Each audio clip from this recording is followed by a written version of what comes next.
Whether your beer is in a bottle, can, or glass, kick back and relax. It's Better on Draft.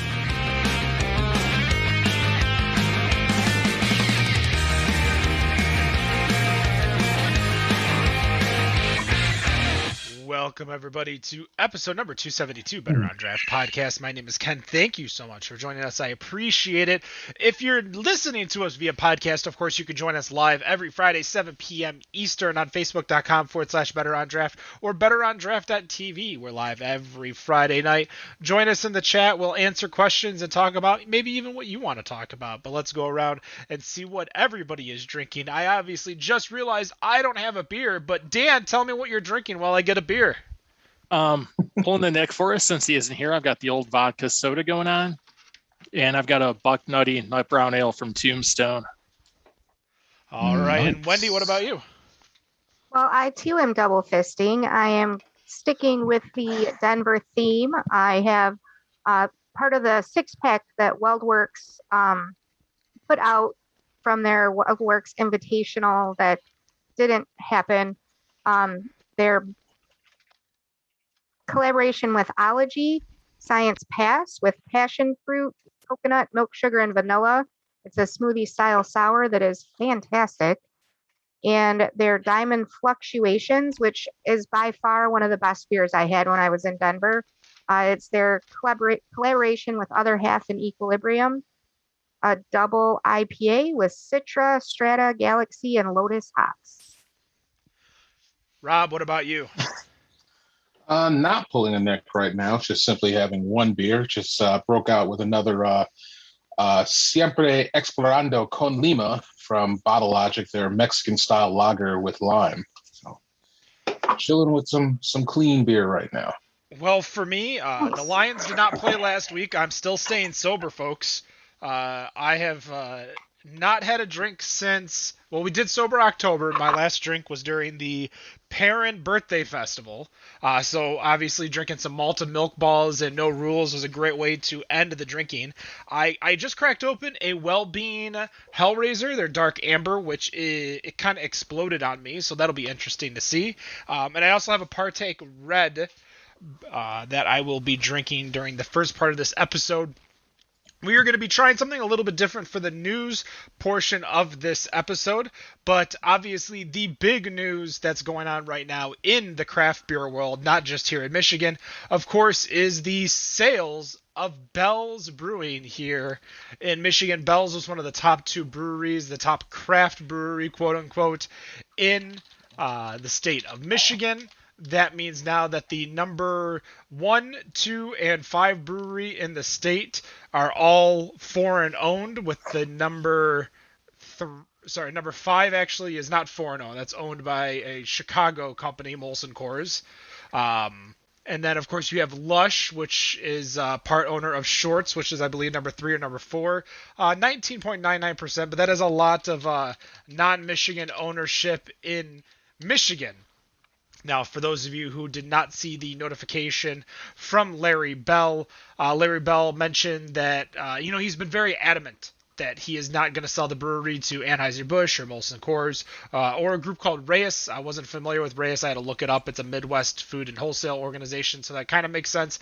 Probably, pissed him off sometime in the past, which we know Larry to get pissed off at people for other reasons. But Lion is hoping to keep the brewery focused on things that are most important to them, which we've seen so far with the likes of New Belgium, because New Belgium was recently purchased by them. Now, Lion is an Australasian company, a subsidiary of Kirin out of Japan, who also owns interest in Brooklyn Brewing and Four Roses Distillery, which I learned. The sale is going to also include Upper Peninsula's Upper Hand, so they're getting the Escanaba Brewery too, not just Bell's. And then, of course, as I mentioned, with Shorts, Atwater, Founders, Bell's, and you can even include Perrin, because Perrin's owned by a Colorado company now. Now, on here, most breweries and brewers do not see this as a sell-out situation. Obviously, when you're not going to Molson Coors or an Anheuser-Busch, a lot of people kind of give it a pass.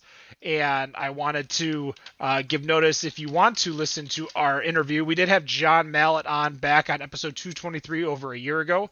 Go check out that episode. But I kind of want to get your guys' opinion, now that I've explained everything and what's happened, on the sale of Bell's to a foreign organization. Will it stop you from drinking Bell's? We'll start with Wendy here. I'm going to state right out the gate, no, it probably won't. One thing that I have learned a lot in the past year or so with you guys is that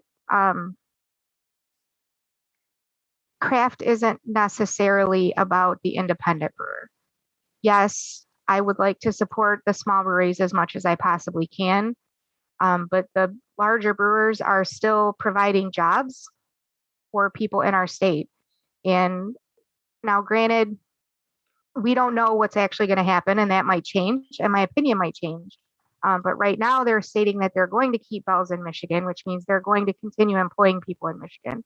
So for that, they will still get my business. And as long as they keep the beer good. I think that's going to be the important thing. I think there's obviously a lot of stigma when you talk about sellouts, kind of like how Larry Bell talks about. If it's not Anheuser-Busch or Molson Coors, a lot of people give it a pass. We kind of saw it when Constellation purchased Ballast Point. A lot of people didn't really care too much. They were still drinking Ballast Point. Obviously, its stock plummeted from its $1 billion valuation to whatever convicts and beer Kings and Convicts. Kings and Convicts. Thank you so much, Rob. Yep. But let's go to you, Rob. What's your take on the purchase, and what is going to be your future with Bell's? I mean, my future with Bell's isn't really anything different than my present with Bell's. There's a lot that's in their portfolio that I still drink whenever I kind of feel like it. I don't really go out and search for Bell's beer like I used to in the early days when I started into craft beer. But pretty much with everything that they have, I generally don't have an issue with them unless they're doing some crazy funky sour that they really have no business doing. Just because me and sours just kind of don't get along that well, at least the crazy sours. I really just kind of feel like with the sale, I kind of feel it's about time. It wasn't like Larry Bell was going to do this forever. We've already seen in different news articles from the past about his daughter, whom unfortunately I cannot remember her first name. I think it's Laura. When his daughter Laura took over the business, and it wasn't, I can't remember. It was like maybe 5-6 months later that all of a sudden it went right back into Larry's hands. And I kind of took that as I don't think the kids want into the family business, so you're gonna have to figure something out. And sure, he could have passed it to somebody else, and somebody else who's there and had the business to keep going. But it kind of takes me back to the interview we had with Stephen Rogenson of Batch Brewing, and us talking to him about if one of the big breweries gave you a blank check, would you take it? And he pretty much said, yeah, I got to think about me. I got to think about my family, and I'm still going to think about my employees and what they've done to make this company what it is. And Larry had said just as much in the Instagram video that I saw, that it's more than him. It's more than it's his family. It's his employees, and hopefully whatever that amount is, that he shares that with them, because he says it himself that he wouldn't be where he was without them to make this beer. So I have no issue with the sale. I did see it was somewhere in the mid 9 figures. See, and that's where I thought it would be. I felt like There was the Low when to mid. Dogfish had. I think it's like 375. I think is the number I saw. I could be wrong, but I think the number I saw was 375 million. I mean, props for because allegedly, I think it was reported that Dogfish Head, Sam Caglione got 300 mil for selling Dogfish Head to Sam Adams. So if that is true, I personally felt or feel that Bell's was worth more, had more market value than Dogfish Head did. So, I mean, my thought, I was thinking it was closer to like the 455. I mean, 370, okay, 370. But that's a whole lot of money. And that check came down. I guess depending on like what he said, depending on who it is who's calling and writing a check, I mean, I'm taking it. And I'm retiring.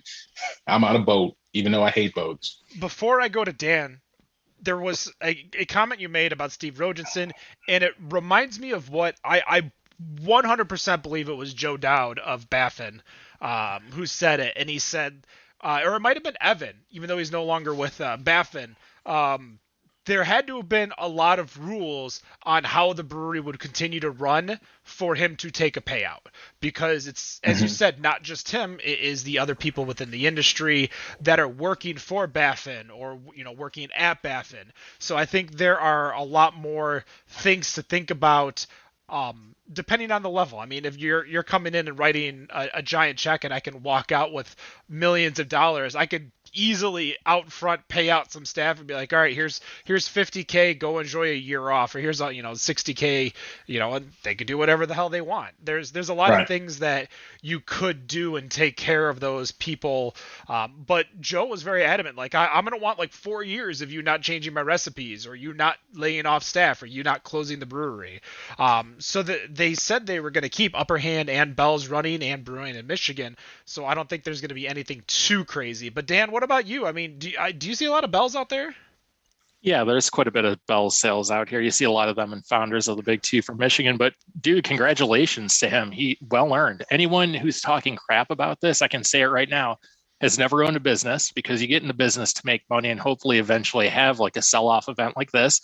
And number two, they're the same idiots standing in line for BS next week, yelling about sellouts while they're going to buy an Anheuser-Busch product. So, anyone who's talking crap about that, they don't really know about business or why you do it anyway. So, screw them. I mean, no one's going to miss their beer buying anyways when they buy their 6-pack every couple of weeks, if they're even drinking Bell's anymore, knowing some of those people. So good for them. I'm glad they were able to make some money doing this. I mean, he's in his like mid 60s now, if I remember. So, I mean, let him enjoy his retirement and sell it off. And if it's sold off like he wants it to be, like, more power to him. It's a great thing to actually have happen. I think he said he was 6. I think the article said he's 63. Yeah, but, let him enjoy it. The brewery ran for, what was it? That's 36 years under his leadership. I mean, an independent brewery running for 36 years. And we sit here and, hope that breweries make it 5 years. Yeah, it's a great accomplishment. I mean, he deserves every penny he gets for selling that. And if he's able to sell it and get him to keep running it like he wants to, even better. That's a great move on his part. I think one of the things that some people, I won't say everyone, but some people have with regards to the buyout and Larry Bell is a lot of the practices and preaching that Larry Bell would do outside or inside the industry. And we noticed it when Eastern Market was attempting to get the distro rules changed, and Larry had I had to deal with it, so you have to deal with it type mentality that hindered a lot of breweries, because you could, if you were making, which Eastern Market I believe was making so much in-house and selling so much in-house that they would almost begin with having to distro their beer, so they can't even have the ability to self-distro to say Vivio's over in Detroit. Like, it literally has to get onto a fucking truck, go to Ann Arbor, get off the truck, get on the truck, and go to Vivio's. Like, there are some things that I think a lot of people did not like Larry for, and again, more power to him. I still love going back to Bell's Amber. That's still one of my favorite beers to just go back to and kind of give myself a natural palate cleanser. but I was at the brewery earlier this year, and they were outside only in the middle of winter, but they had it was a very interesting, fun place to go, and I think just I don't know. I think it's great for him, but I think a lot of people have the issue with Larry and the things he's said and done as opposed to it going, selling out. I mean, he's definitely there have been, I mean, it's 36 years. I mean, there's it's not possible to be in this business for that long and there not be those I don't want to call them bumps in a road, because it kind of comes off a bit soft. That whole distribution thing, I was pretty upset about. We've got so many states that have self-distribution that is allowed in the 10,000s, the 20,000s, the 1 million barrels. And here we are sitting in a state that has 350 plus breweries and brew pubs, and they can only do 1,000. And thankfully, with the push that Dane and his team at Eastern Market Brewing to even double that was kind of monumental to be able to do it. But it's still, for what I feel like the state should have, it's not enough, and it is still pretty annoying and upsetting to think that a brewery and Larry Bell and a brewery like that, where it clawed and scratched and got to where it is, would essentially hinder the smaller breweries from being able to, I guess, find better approaches to do what he did. If I guess I understand it from his side, if that's affecting his bottom line and it's taking away his market share in the state or the country, because I mean, Bell's is in what, 48 states, or is it in all 50? I can't remember. It's somewhere near the full country.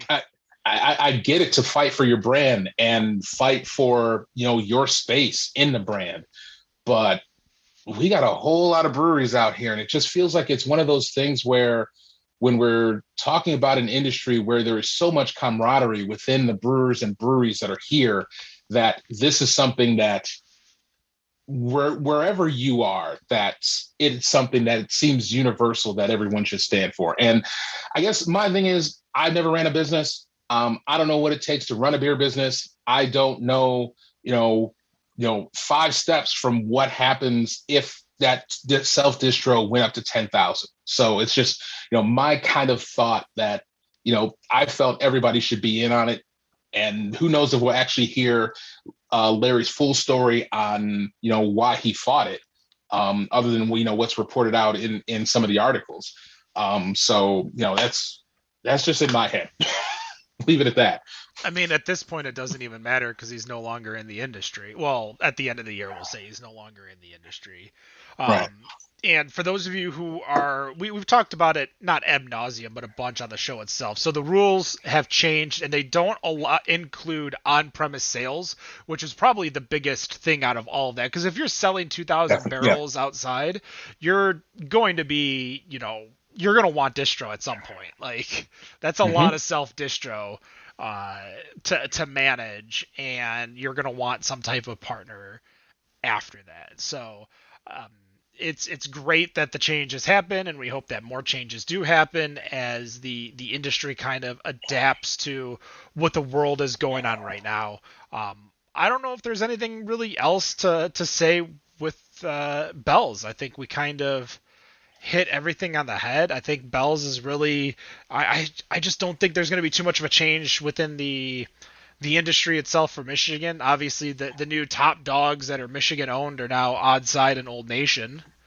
Well, I guess here's a question that I have, though, is that, the industry doesn't change. Bell's is still here. Bell's is still making the beer, but obviously the designation of being craft beer is now gone.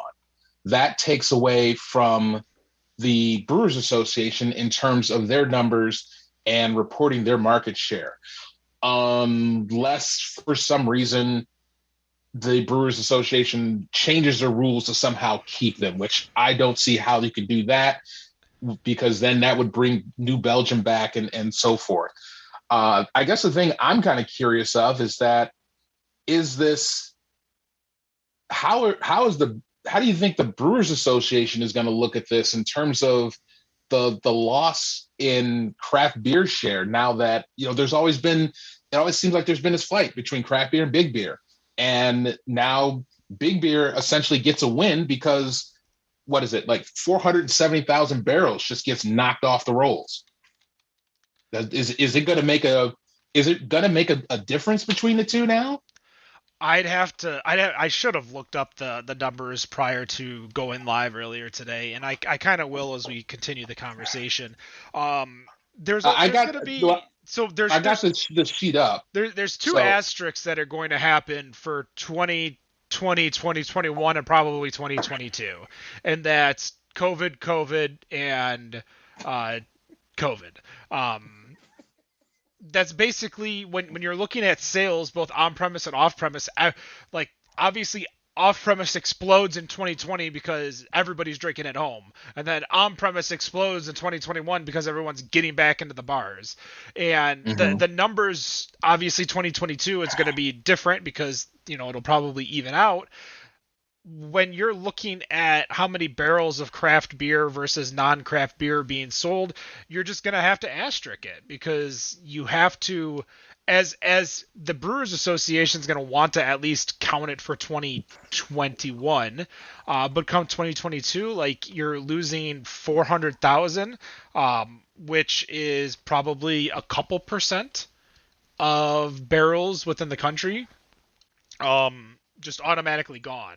And with hard seltzers being sold and craft cocktails and RTDs, I mean, I don't know. I'm a stats guy, and even I can look at this and be like, the numbers they won't make enough sense to make anything logical. I mean, you guys, I don't know if you guys, Dan, you're a business-minded guy. You're looking at these numbers. You're going to see a giant drop, but you're going to know it's because Bell's isn't counted. Yeah, I mean, I'm sitting here thinking, does it make that big of a deal? I mean, is it life or death if they're not counting? What would they count it now as? Same as like Anheuser or Busch is big beer? Like, does it really matter at the end of the day when it comes to something like this? Or is it just a bunch of bragging rights as far as people like, oh, they're buying less craft beer? I mean, like, does it really matter? For those watching the video, just so you guys know, I'm actually going, because I have my New Brewer magazines over here, so I can actually pull up what the numbers. I believe this is the numbers book. Here it is. Okay, I got it. So if you guys don't have the New Brewer magazine, obviously that's because you're not a member of the Brewers Association or you didn't pay for it. I don't know if you can buy this off the shelf. But for those of you who want to know where we get our numbers for the Michigan beer numbers, which you can find on betterondraft.com, that's how we get it right here, is through the New Brewer. So I'll let you guys continue while I try to find this number real quick. All right, so I'm looking at the sheet that comes from the Brewers Association. This is 2020 numbers, and if you add up all of the craft breweries that brewed more than 400,000 barrels, that would be, let's see, 1, 2, 3, 4, 5, 6, 7 breweries, which would total nearly 5.2 million barrels. Obviously, the two biggest being in there being Boston Beer and Sierra Nevada. So it would pretty much, in knocking Bell's out. Don't forget Yuengling. Well, the Yuengling doesn't. Well, yeah, true. We forget Yuengling but I don't think it doesn't seem like Yuengling reports their numbers to the BA because I don't see them show up in any of their spreadsheets. So I don't know what happens with that. So yeah, you throw in Yuengling, then that's, well, hell, they're producing.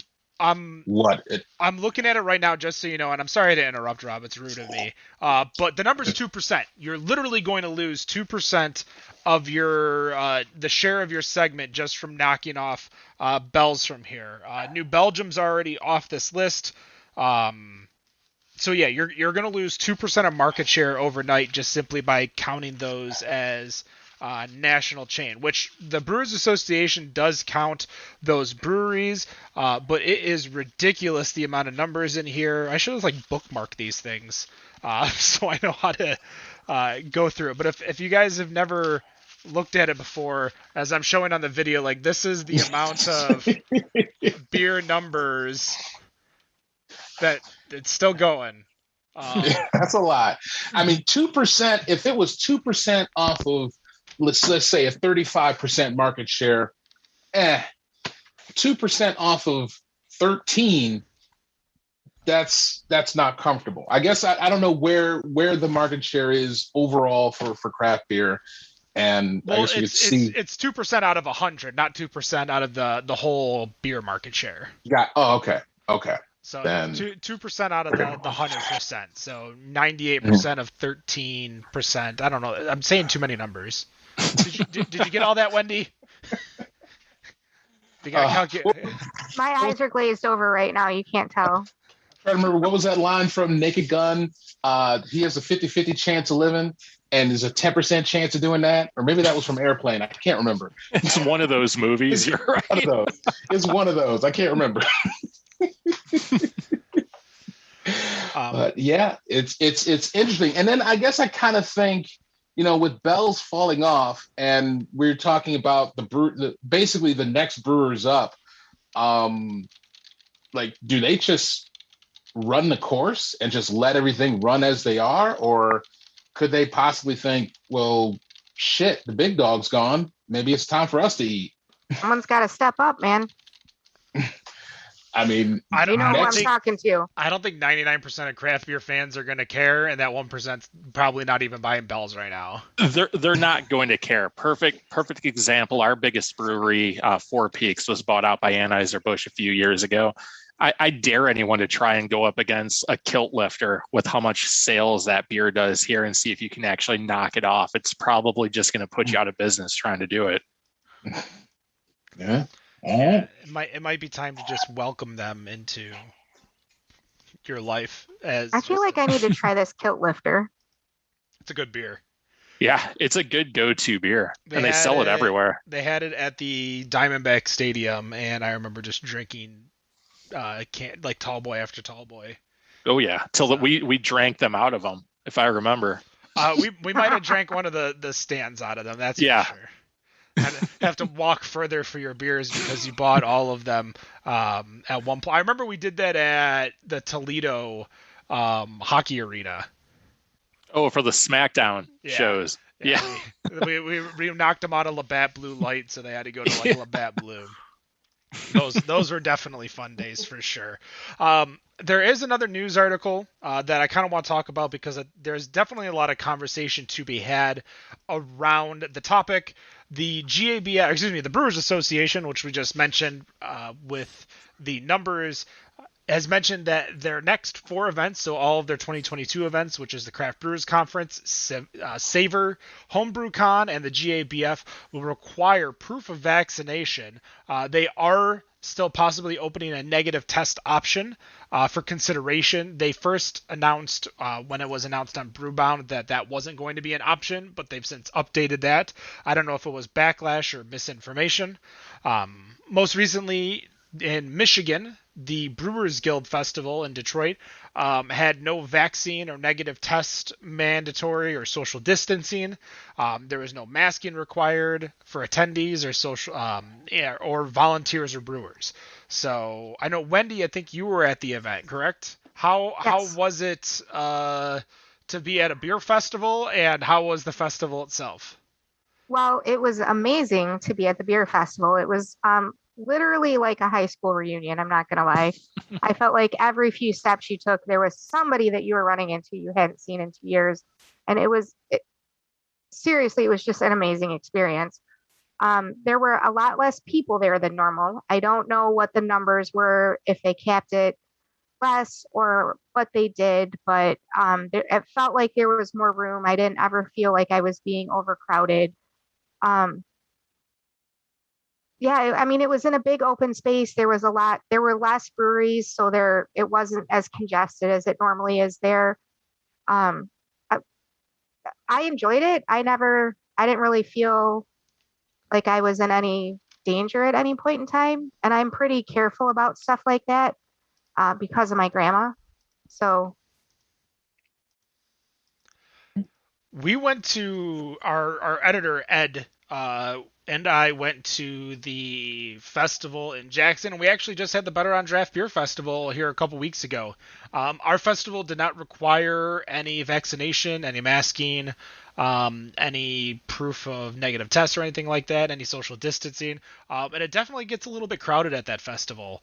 But with the major festivals like this making a stand, and some festivals doing the complete opposite and returning to business as usual. My question to you is, with so many different aspects, when do we see the first issue when someone goes to a festival that there might be rules or regulations they didn't account for, so they didn't bring their vax card or aren't vaxxed? Do you think we're going to see that in 2022, or do you think? Oh, yeah. Can't even finish the. You don't even have to finish that. I mean, Rob agrees. We're going to see that for sure. For sure. It's So let me ask you guys: is Michigan are the places not banding together and uniformly like insisting on vaccines or negative tests to go to any of these venues, or is it different from venue to venue? I went to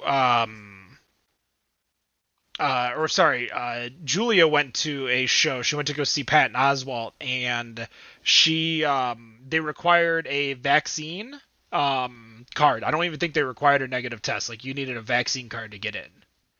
And that was at the Fillmore, I believe. One of the Detroit theaters. So out here, all of the venues have banded together, and it's mandatory to have a vaccine card or a negative test within 48 hours. You can't go to any of these places without it. In fact, we were at NOPFest about a week and a half ago, and they even had on-site testing because that's just the rule out here now. It's not a government rule. It's not, no city or anything came up with it, but all the places banded together and made it mandatory. So I'm kind of surprised that's not going on in other states. I just kind of assumed it was the norm. But it's kind of interesting if, especially a place like Michigan is doing it just kind of patchwork, like individual venue to individual venue, letting some people in and then others are making you show up with your card. Yeah, I definitely think. I know Julia went to a show at whatever the Sterling Heights concert venue is. Freedom, is that Freedom Hill? Yeah, Freedom Hill. Thank you. Freedom Hill. Yeah. I was like, it's not Pine Knob, but I can't remember the name of it. Queensryche's probably playing there tomorrow, followed by Striper. And yeah, like they required a vaccine card there too. So I could not tell you which places do or do not, if any don't. I think it's mainly the way I've seen it. It's been just like from performer to performer. Like basically they have been, when they show up in town, that it seems like that particular concert or comedy show or whomever it is going to be there, that they pretty much make the decision that they want to see if they want to have a vaccination card before you can get in. But we should have something like where it's all of the venues just kind of banded together and kind of do that same thing. I mean, what the hell difference is it going to make? Might as well just do it. Yeah, there also might be, as you kind of mentioned it, a performer where a performer might want to go or only go to places that require the vaccine card or require the negative test mandatory. Like there are a lot of different things that could be in it. Like it might not just be the site itself. Right. So that might be the venues. Wendy, you look like you were going to say something. So I have been to 2 different states in the last month and a half. Well, the last month, let's be honest. But I know 3 different states actually. In North Carolina, we went to the festival in Asheville, and we stopped at Wicked Weed for a beer on the way to the festival, and there was a venue right next door that was requiring 100% vaccination. You had to show your card in order to get in. But it seemed like everywhere else we went, there was really no mask mandates, nothing like that. So I found that interesting. In Denver, there was not a whole lot of that, but we weren't in any very large venues. So I don't know if that plays a role in everything. I think though that, so I am a big, huge mess of contradictory opinions. Like what I believe doesn't really make any sense to anybody but me, to be honest, because I 100% believe that if you don't want to get vaccinated, you shouldn't have to.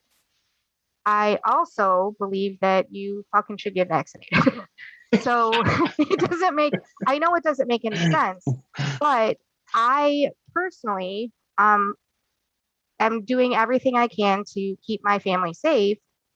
I'm wearing my mask when I'm in big congregated places, like when we were in the airport. When I'm not giving up my life.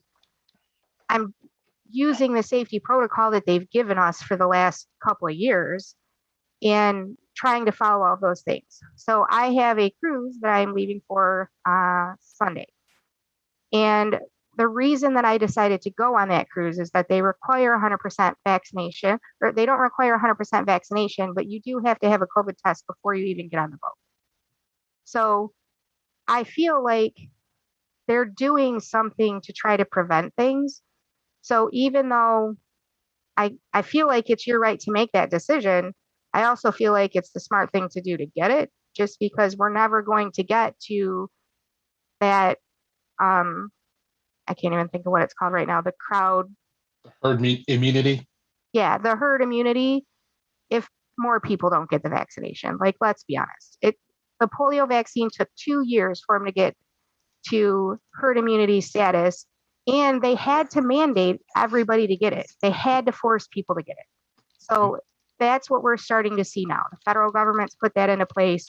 You're starting to see more local businesses put it into place because they can't keep losing their employees. Like, if COVID runs through their business 2 or 3 times a month, that's going to hurt their bottom line. So we all need to kind of we all need to step up and do what we can to stop that. And that was my point. Hashtag message.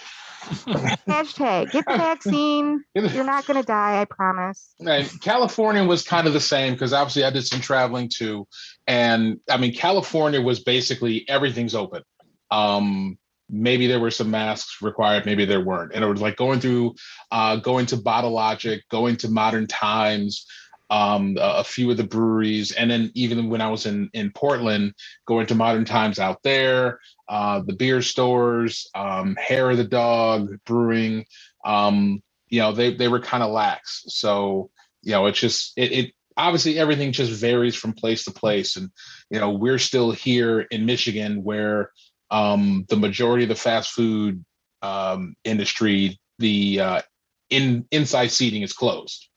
So just take it as what you will, and we'll just keep going, and the beer keeps flowing one way or the other. Yeah. And for God's sake, step back from people. Sorry. No, personal space is definitely something I have learned to enjoy as I've gotten older. As someone who would have no issues being in large crowds, now I'm just like, get the fuck away from me. And this was before COVID. Right. I'm just like, I don't, just get away from me, people. Like, don't crowd me. Let me enjoy my space. Before we take a break, right, I want to test you guys. I found I was sent a article by someone, I don't know, I get a lot of like, hey, you should post this article on Better on Draft, when in reality it doesn't fit the Better on Draft mantra. Like we're very, very, we don't just repost news articles. There's 800 other news. You can go to fucking Brewbound, Good Beer Hunting. I don't think Good Beer Hunting does it anymore. Craft Beer and Brewing. Like you can go to all these other sites to get the same, articles. Here, we want to give you original content that you can only find on Better on Draft. So somebody sent me this to be like, hey, you should post it on Better on Draft, but we'll talk about it here. This is the best cities for beer gardens. There is a top 10. This is weighted. I'm going to give you guys how this is weighted, and we're going to go around until people can't figure out the top 10. Average precipitation per year in inches, that's weighted at 1.5. I'm guessing this is a scale out of 10 total. Number of beer gardens and breweries per capita, which is weighted by 2. Annual average annual temperature, which is weighted by 1. The walk score, 1.75. Cost of a domestic pint of beer, 2.25. And Google Trend search volume for beer is 2. So this is all weighted to 10, a 10-point scale. What are the top 10 best U.S. cities for beer gardens and breweries? I'll start. You know what? We'll start with the world travelers over here, going all over the place. Wendy, give me a city that is the best city for beer gardens and breweries. We're gonna have to say Asheville. Not in the top 10. Really? Wow, he took mine right off the list. That was the They first did one. not go to any of the breweries that I was at in Asheville. Remember, cost of a domestic pint is weighted higher than number of beer gardens and breweries per capita. That is the highest rate for that. So, Rob, you want to give it a guess? I'm just gonna go kind of obvious and just go Denver. Denver is tied for number 2. Daniel? Going over what you just said there, I am going to say Santa Fe. Not in the top 10. Wow. Wendy, will give you another time around. Atlanta. Not in the top 10. Do these people go to any of these southern states? Because the beer is way cheaper there, and the beer gardens are amazing. I don't look at me. Look at this website, which I'll tell you guys at the end of this, and you can go yell at them. Rob, you want to try see if you can go 2 for 2? Austin. Nope. No Texas cities in there. Good. I was just thinking that. Dan, you want to give me an obvious one because it's obvious to you if you gave it to me because it's so obvious? Would it be Phoenix? Phoenix, Arizona, number 7. How'd you guess? I was going to say Flagstaff, but you goaded me into Phoenix. Go to Flagstaff for the golf stores. Wendy?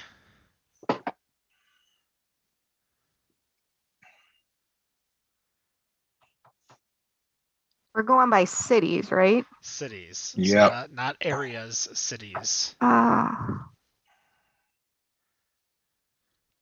going to say Cincinnati. Nope. No Ohio cities on there. Well, That one on- doesn't surprise me, but Have that one on the list too.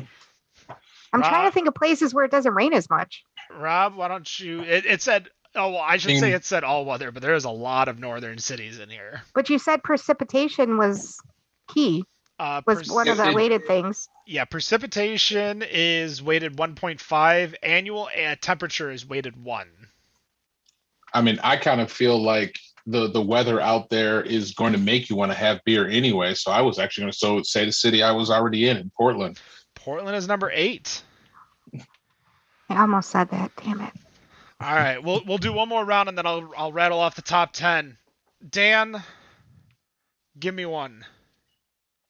You said there's a lot of northern cities. What the hell? I did say it was a lot of northern cities. This is kind of... No, that's not worth. That's stupid. And in fact, all of the cities but one that have not been named are north of Denver. Jesus. Well, you know what? This is the one that popped into my head. Salt Lake City is north of Denver. You're just like, no, shut up. No Utah. No Utah. No New Mexico. Wendy, one more try. I'm going to say Seattle. Nope, to Seattle either. Rob, come on now. Didn't think I would break this one out, and kind of feeling like a long shot. But I'm going to say Indianapolis. Nope. Rob, I'm going to give you one more try to really give me an answer. I want you to really think about what you really enjoy in life, and I want you to give me one more answer. I know what he's talking about. Oh, I really enjoy in life. Yeah. Dan, You want me to answer for you? Dan, you want to take the steal?